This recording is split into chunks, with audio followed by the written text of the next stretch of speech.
Started early, took my dog. Obscure objects. From the archives of the Hospital for the Insane. Add all of those up, and you're about to get a book called A Way to Be Happy. You probably think I'm making absolutely no sense right now, but stay with me, because those titles are short stories in a new collection of that book, as I mentioned, called A Way to Be Happy. And the people who have read it so far are very happy with this book. It's made the long list for the Giller Prize, which is the top honor for Canadian writing. Windsor's own Biblioasis is the publisher, and tonight it's hosting a book launch. The author, Caroline Adderson, is from Vancouver. She's in town for the event, and she's now in our studio. Good morning. Good morning. Fresh off your flight. Just about. How are you feeling? Tired. Are you happy? I'm very happy, yes. Tell us about this book and why you went with the title A Way to Be Happy. Well, in most story collections, you pick one particular story, and that the title of that story becomes the title of the collection. But I've actually never done that because I never felt that any individual story kind of summarized the whole book. So I often will pick a line in a story. So that comes from the story Yolki Palki, which is about a Russian hitman, actually. And unbeknownst to him, he doesn't know this is what she's doing, but he has these flashback memories of his grandmother walking with him in the woods and reciting a line from Chekhov, and so he and in that the line is, maybe 200 years from now, people will find a way to be happy, and to summarize it. But at the moment, we're all just miserable. How do you put yourself in the position of so many characters in so many short stories?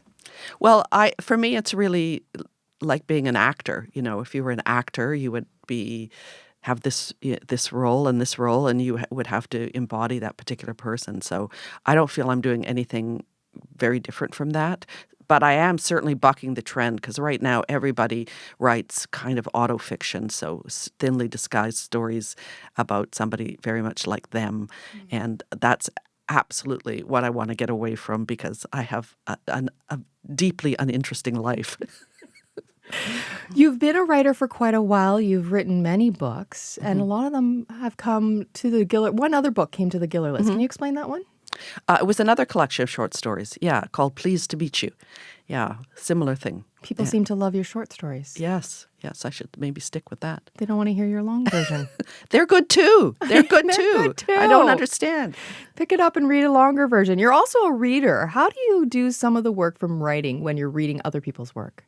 Well, that's the way you learn to write. So while I did do a minor in creative writing at university, it was like 4 courses, and you don't get much from a workshop style. You've got a bunch of students who know as little as you do, giving their uneducated comments, and so you come out of there and thinking, why should I ever do this again? But then you start to read, and then you start to read as a writer. So how is that character created? What effect did this writer achieve in the language? So when I read, I really dissect. If I'm stuck in my own writing, I just pick up someone else's work that I admire and read it deeply. Yeah. Who are you attracted to? What writers draw you in? Oh, so many. In short story form, I was just talking the other day about Ludmila Petruvskaya. She's this crazy Russian writer, writes these very short stories. They're very much like dreams. She's wonderful. I love Alice Munro. I don't love her so much as a person now, but she remains to be the epitome of the short story writer. I loved Mavis Gallant. It's fantastic. I could go on and on. Yeah. And you and I were just chatting briefly during that song. What stuck out to me is you also write children's books. Yes, yeah. And I asked how many, and your response was? More than 20. You don't know? No, I don't. I like 23. I'd have to count them, yes. Yeah. What draws you to children's books? Well, I would say with my adult writing, I always write in a funny way, but the subject matter is quite dark. So the stories are kind of uncomfortable, but it may be a place you don't want to go, but there's always going to be things that make you laugh. And with the children's writing, it's just the laughing. So I just love the joy of it. Can you give us a taste of maybe one of your children's books? Well, I can tell you about one that's coming up. It's going to be Love it. published next year. So it's a picture book, and it's called A Pond Poem. And it's about Basho, the Japanese haiku poet, very famous. And he has this poem that many people know. I know it by heart. So it says,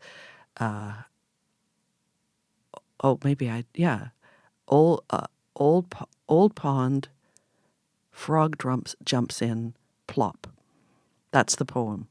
And so I created a children's story about how he would come to write this particular thing about these dueling creatures that want to be immortalized in this haiku. And in the end, it's just the sound of the frog jumping in that makes it into the poem. So it's quite fun to do it and introduce kids to new forms. And taking you back to the book, the reason that you're here, since this book has come out, it's gotten a lot of attention from the Giller nomination. Have you been getting people asking you about how to be happy? Yes. and my unpersuasive answer is, well, stop trying. I really think that happiness is overrated because it's a state of elation, and you can't continually walk around happy. So I think people should actually strive toward contentment, and a lot of that comes from appreciating what you actually have in your life. Caroline, thank you so much. Thank you. Enjoy Windsor. I know it's going to be a quick stint. Yes, thanks.